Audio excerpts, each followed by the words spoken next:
Assalamualaikum warahmatullahi wabarakatuh. Alhamdulillah para sahabat TEKI, hari ini kami kedatangan tamu dari Pamekasan. Ada Ustadz Arul, kemudian ada Ibu Aisyah dan Ibu Novi. Ya.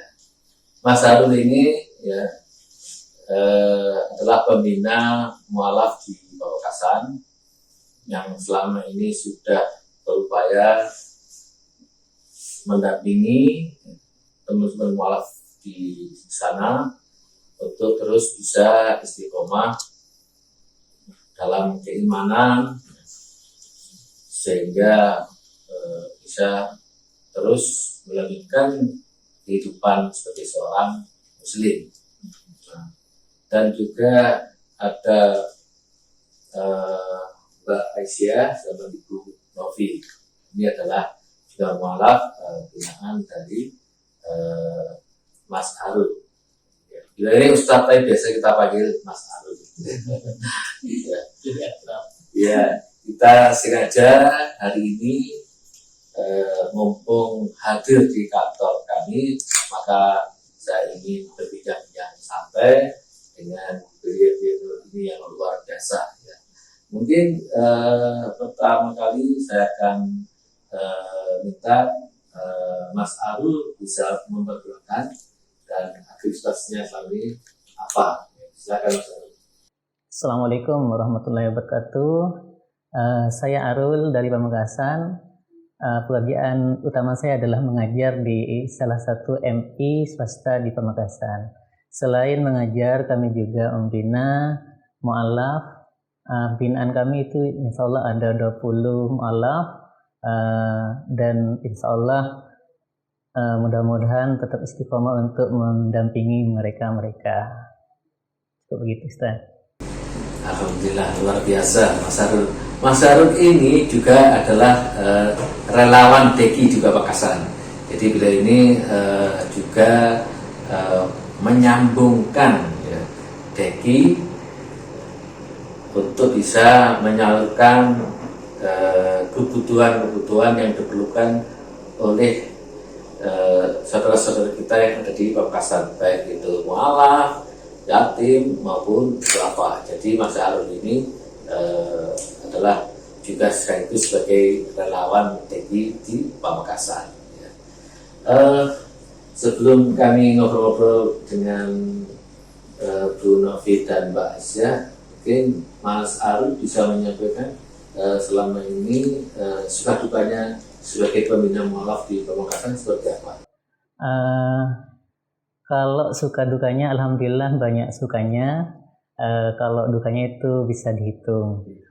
Kenapa bisa dihitung? Karena niat kami itu lillahi ta'ala. Kalau semuanya lillahi ta'ala, insya Allah tidak dianggap duka.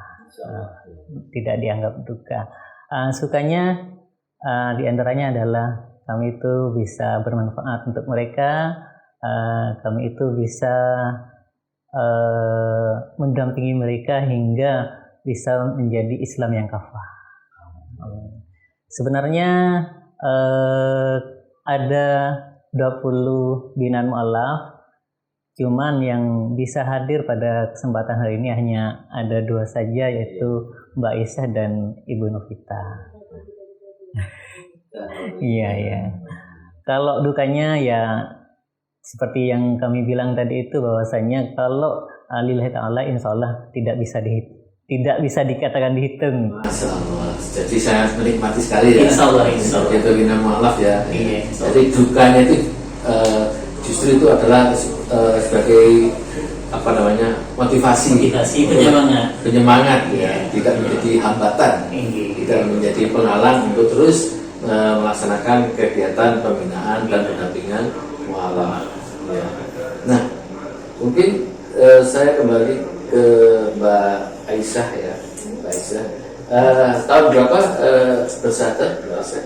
Saya tahun 2015. Tahun 2015. Iya, tepatnya tanggal 25 bulan Juli tahun 2015. Ya. Apa yang mendorong Mbak Aisyah akhirnya memeluk agama Islam? Awal-awalnya dari rasa gimana ya? Rasa bingung. Bingung ya? Iya, Bingung. rasa bingung dari gini, dari kitab suci Injil itu begini kok anunya, kenyataannya pelaksanaannya begini gitu. Jadi dari situ saya mencari istilahnya nggak puas ya. Iya. Tapi dalam hati bukan nggak puas terus nggak yakin, nggak percaya adanya Tuhan, bukan itu yang jadi masalah. Yang jadi masalah sebenarnya gimana sih gitu. Akhirnya setelah mempelajari kitab yang sebenarnya, akhirnya justru itu malah yang mendorong untuk melangkah ke Islam gitu ya. Jadi awalnya ada kebingungan ya, kebingungan terhadap keyakinan sebelumnya gitu, dan kemudian menemukan atau mendapatkan kitab yang sebenarnya itu ya. Nah, kitab sebenarnya ini apa ya? Kitab Al-Quran kah atau seperti apa? Mungkin bisa cerita ya. Iya. Pertamanya itu dari awalnya gini.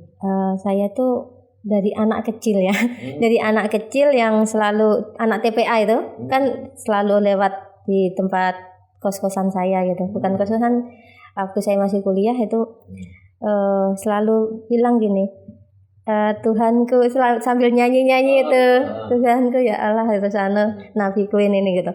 Nah terus sayanya jadi berpikir kitab memang udah pasti kitab Injil waktu itu, terus Nabi Isa.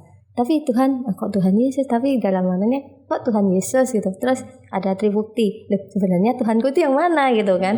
Anak Allah atau ya pokoknya itu lah yang akhirnya dari situ saya semakin mempelajari kitab Injil. Nah, akhirnya terus langsung condong ke kitab berikutnya yaitu kitab Al-Quran. Nah, sampai sekarang saya meyakini kitab Al-Quran. Alhamdulillah. Berarti hidayahnya itu setelah mempelajari Al-Quran ya, semakin mantap untuk memeluk agama Islam. Ya. Nah, kemudian ada pergolakan apa setelah bersyahadat pada saat itu? Pas habis syahadat itu saya merasa gimana? Merasanya itu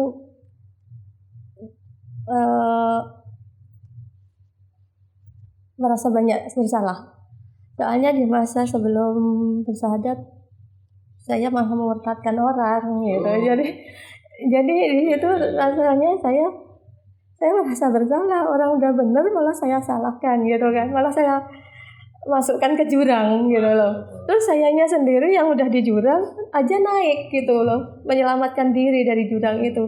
Tapi justru orang yang udah selamat saya dorong ke jurang. Nah di situ saya pas waktu baca kalimat syahadat setelah selesai itu rasanya ada perasaan saya bersalah gitu. Tapi saya bersyukur karena insya Allah saya akan memperbaiki kesalahan itu. Insya Allah dengan cara ya menjauhin semua larangan Allah, terus menjalankan semua perintah-perintahnya. Insya Allah. Masya Allah. Jadi waktu sebelum memeluk agama Islam punya tugas ini ya, mengajak orang untuk memeluk agama itu ya.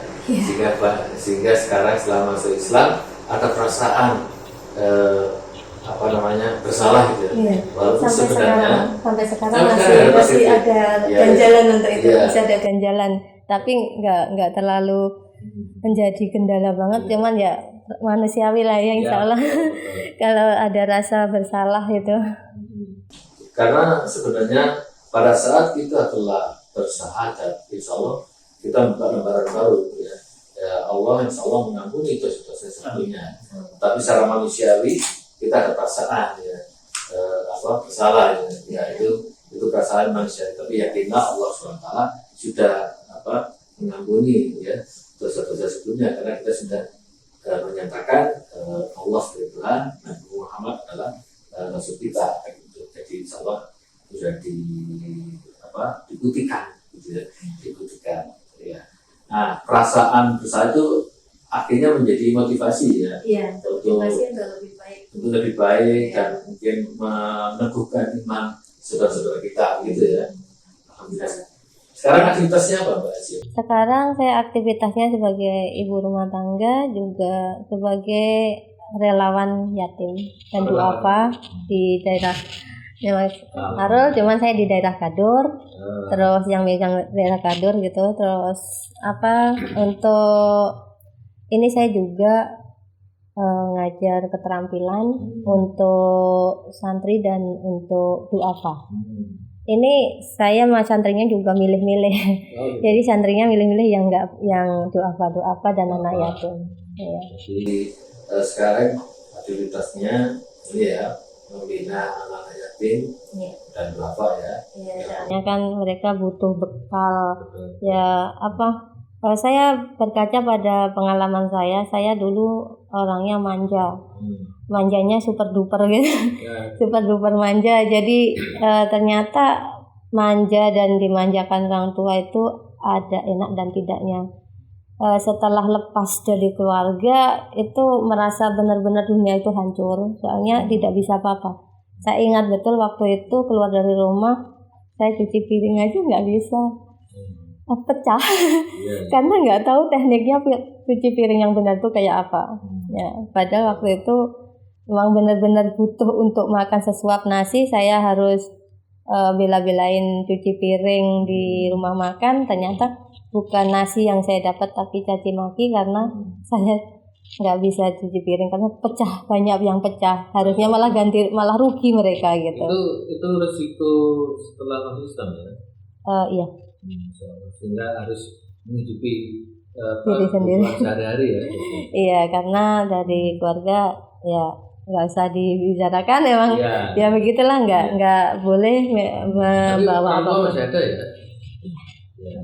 Ya kita sebagai anak tentu berdoa ya untuk orang tua kita, apapun mereka adalah orang tua ya. Iya.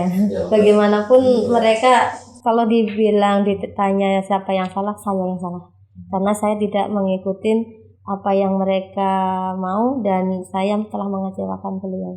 Dan kalau dibilang mereka kenapa benci, karena saya yang salah gitu, karena sayanya nggak nurut, jadi anak yang nggak ini gitu kan, nggak seperti yang mereka harapkan. Ya, artinya kata kutip karena bagi orang tua dianggap salah karena tidak mengikuti kemauan dari orang tua. Tapi insya Allah dengan kita sebagai seorang muslimah sekarang, bagi Allah itu kita sudah melakukan jalan yang benar. Insya Allah. Gitu. Jadi tetap harus keyakinan kalau ini benar gitu. Walaupun di mata orang tua salah. Cuma tugas kita adalah mendoakan orang tua. Gitu. Insya Allah. Tetap ya, kalau bisa tetap berbuat baik. Ya. Insya Allah suatu saat diberi kemudahan. Amin. Nah, ngajar anak-anak yatim bahwa apa yang diajar, Mbak? Saya selain bimbel untuk bimbingan belajar pengetahuan umum, juga memberi keterampilan. Keterampilan ini saya biasanya dari ngerajut, terus bikin tas dari talikur, terus bikin kerajinan dari bahan limbah, terus sama ekoprint. Nah, kalau yang untuk ekoprint ini saya ambil untuk anak-anak yang udah agak besar gitu. Jadi biar jadi sebuah keterampilan buat mereka. Kalau ekoprint ini saya sambungkan ke jahit jadi bisa jadi baju, bisa jadi tas apa gitu. Ekoprint? Iya. Apa itu? Ekoprint itu sebenarnya kalau orang-orang bilangnya batik ya, batik ekoprint. Cuman sebenarnya bukan batik. Dia itu kayak kain di print dari bahan alam gitu. Ngeprint dari bahan alam gitu. Jadi semuanya alam. Jadi dari motif-motifnya itu dari daun-daun, ranting ya. Dia semacam mana itulah, dari akar-akarnya apa gitu. Dan saya berkaca dari pengalaman saya yang super duper manja tadi, terus nggak bisa apa-apa gitu kan. Nah, saya berharap mereka tuh nggak seperti saya yang nggak bisa apa-apa setelah lepas dari orang tua, atau orang kan nggak tahu orang tua bisa sama kita terus apa enggak kan, Iya. nggak pasti harus tidak apa bisa didampingin orang tua atau saudara. Yes, kalau memang punya garis apa ya takdir mereka sendiri ntar nggak bisa apa-apa kan. Iya. Itu apa bagaimana rasanya saya pernah rasakan, berasa apa ya hancur gitu, padahal nggak hancur, cuman kalau misal kita membekali diri dari awal gitu. Jadi keterampilan itu memang penting untuk mereka, menurut saya begitu.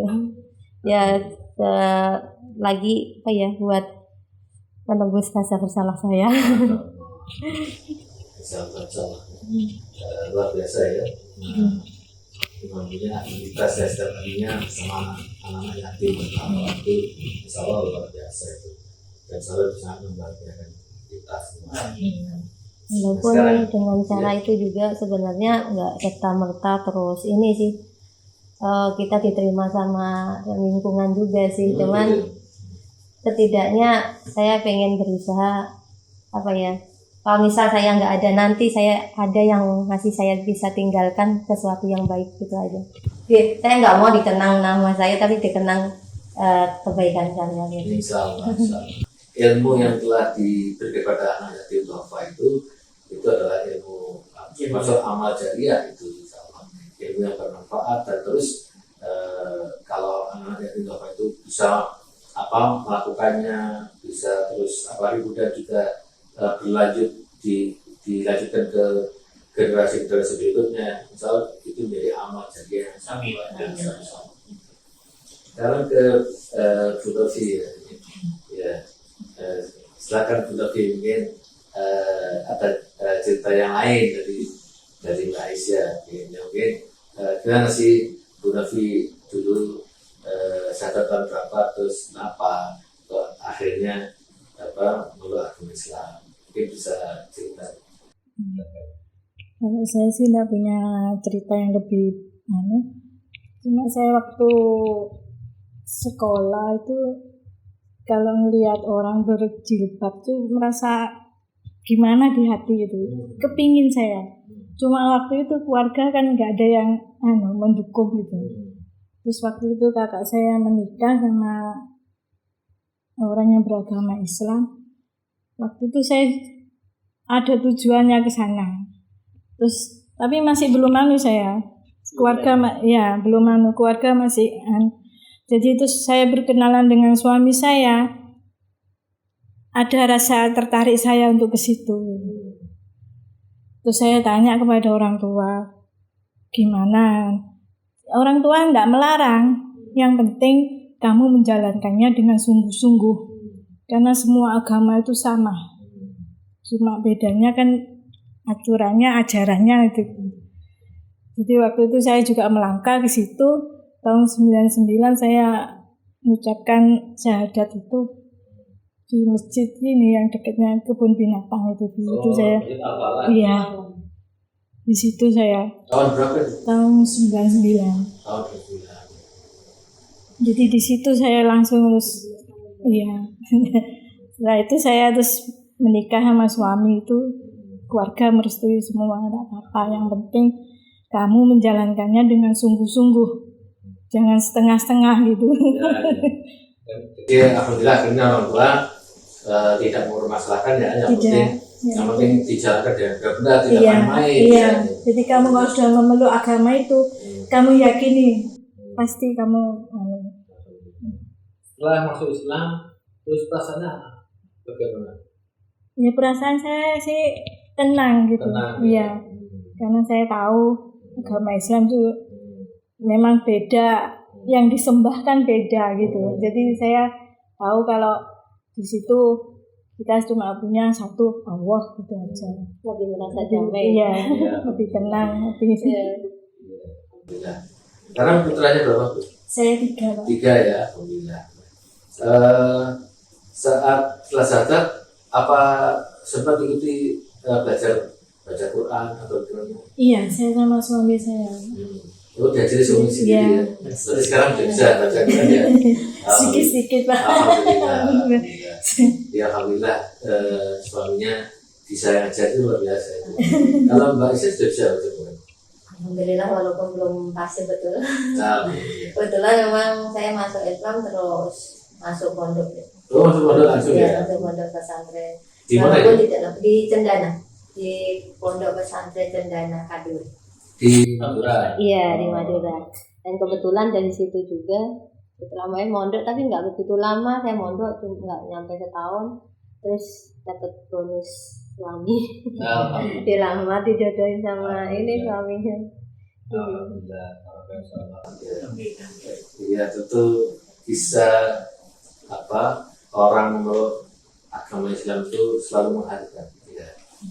Pasti ada sesuatu yang sangat bagi kita yang Muslim sejak lahir, ada sesuatu yang rasanya memotivasi kita yang sudah Muslim sejak lahir ya, dengan adanya orang-orang yang memeluk agama Islam seperti itu.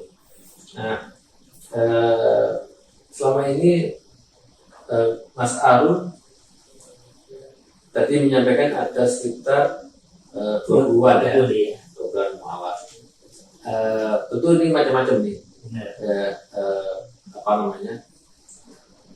mualafnya ya. Ya, ada yang masih kecil, remaja, orang dewasa. Ini gimana cara membedanya Mas Arul?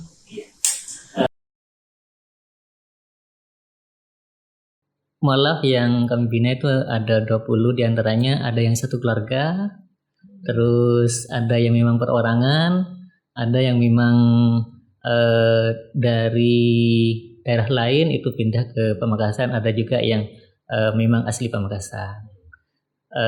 Kalau yang diantaranya ada 4 remaja, yang awalnya masih anak-anak dulu, sekarang sudah tumbuh menjadi remaja.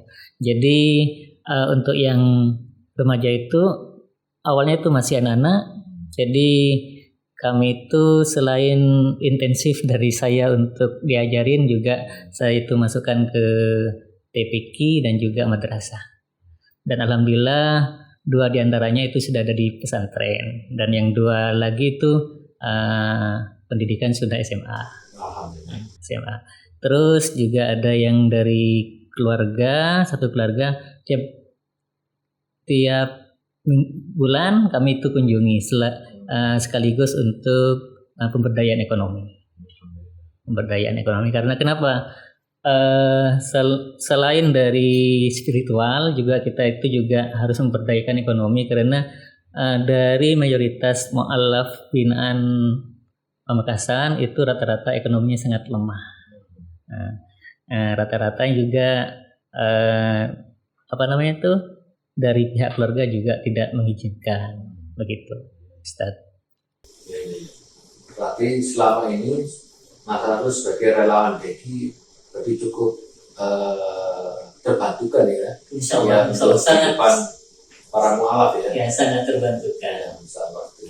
Mungkin bisa cerita manfaatnya program DKI bisa masuk di Pamekasan ini, agar para sahabat DKI juga para donatur mungkin bisa tahu gitu bahwa donasinya para donatur itu sudah sampai ke Pamekasan, dirasakan oleh para mualaf, juga yatim, dan mungkin bisa cerita.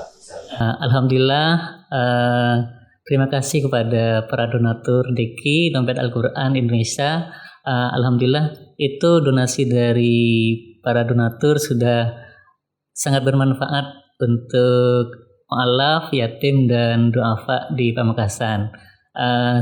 Kami sangat senang, sangat bersyukur, sangat terbantukan karena DKI sangat murah untuk daerah Pamekasan. Di antaranya itu pemberdayaan du'afa, pemberdayaan yatim, dan juga mu'alaf.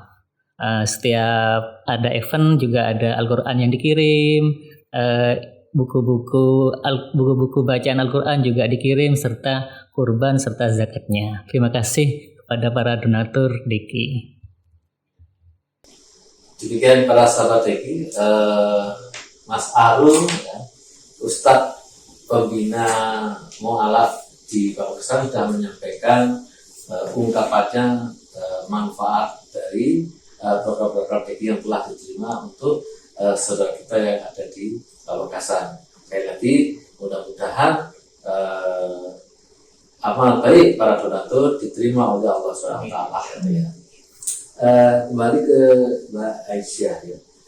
Kira-kira ada harapan apa ke depan setelah mulai tahun 2015 ya, berarti sudah 6 tahun ya, 6 tahun sebagai muslim ya, sebagai muslimah ya.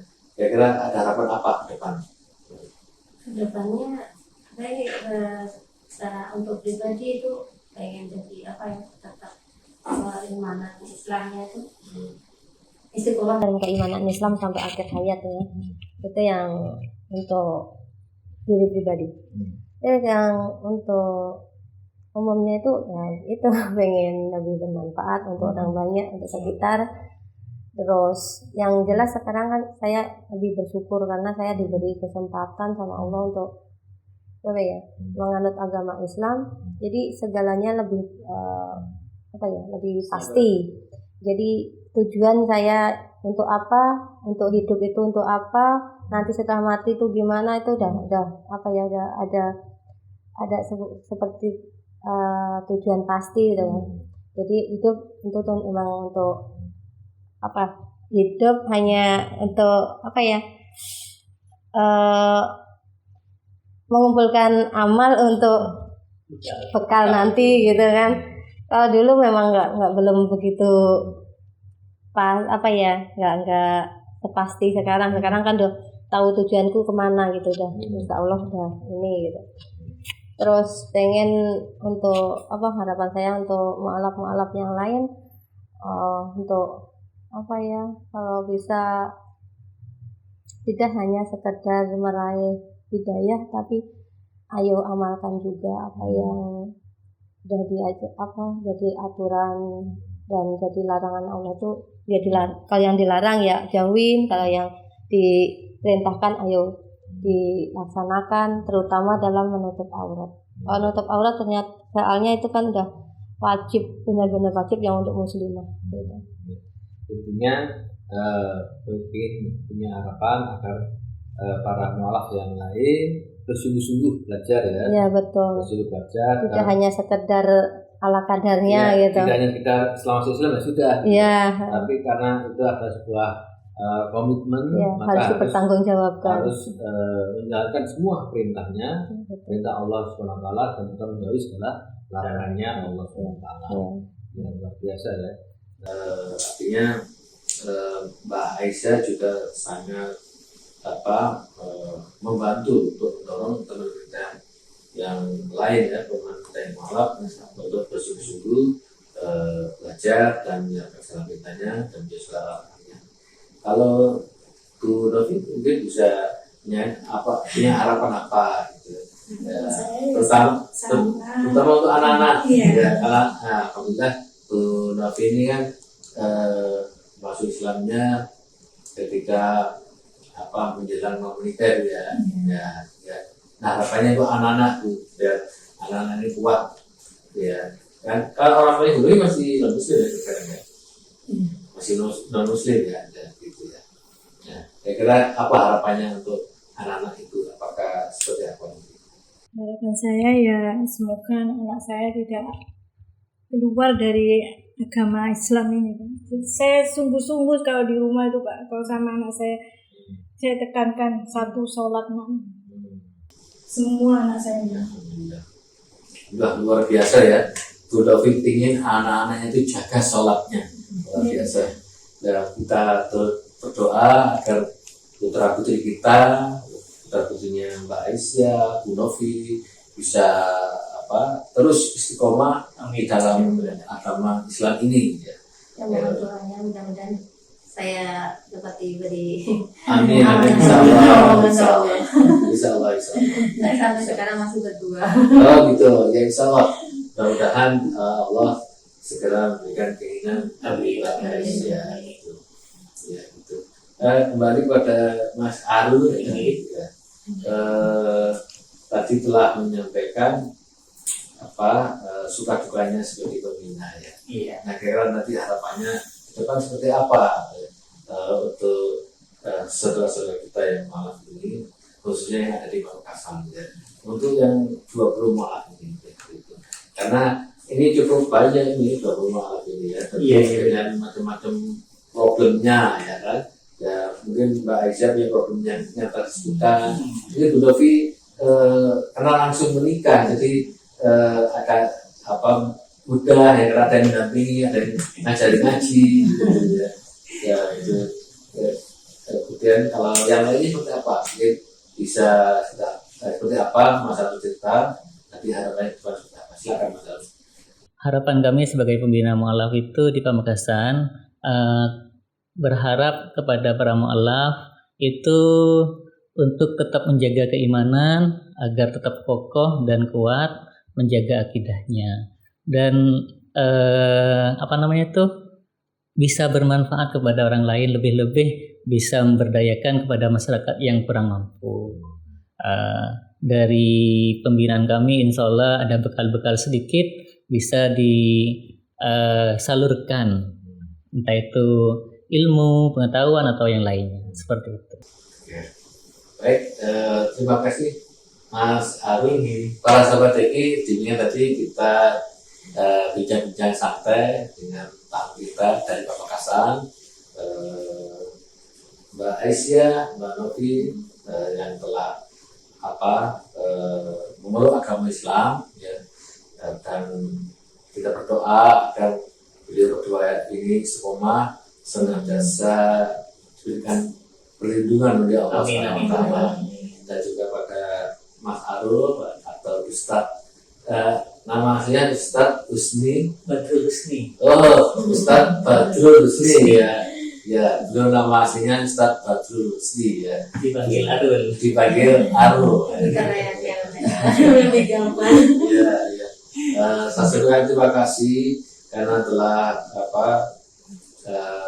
dengan rela hati membina, mendampingi para mu'alaf yang ada di Pamekasan, dan juga terima kasih karena telah bersedia menyambungkan ya program-programnya TK untuk orang-orang yang membutuhkan di Pamekasan. Mudah-mudahan ini dicatat oleh Allah SWT dengan amal kita. Ya. Sekali lagi saya sampaikan terima kasih kepada Mas Arul, Mbak Aisyah, dan Bu Novi. Mudah-mudahan kembali ke Pamekasan dilancarkan, dimudahkan, dan senantiasa sehat walafiat. Ya. Para sahabat TK, demikian bincang-bincang santai kami. Mudah-mudahan bisa menjadi inspirasi, ada pencerahan, dan khususnya para mu'alaf yang saat ini ada di sekitar kita bisa semakin kokoh iman, dan para muslimat juga semakin menguatkan keislaman kita. Sekali lagi saya sampaikan terima kasih atas perhatiannya mengikuti channel YouTube TK ini. Jangan lupa like, share, dan juga subscribe. Akhiri, wassalamualaikum warahmatullahi wabarakatuh. Waalaikumsalam warahmatullahi wabarakatuh. Terima kasih.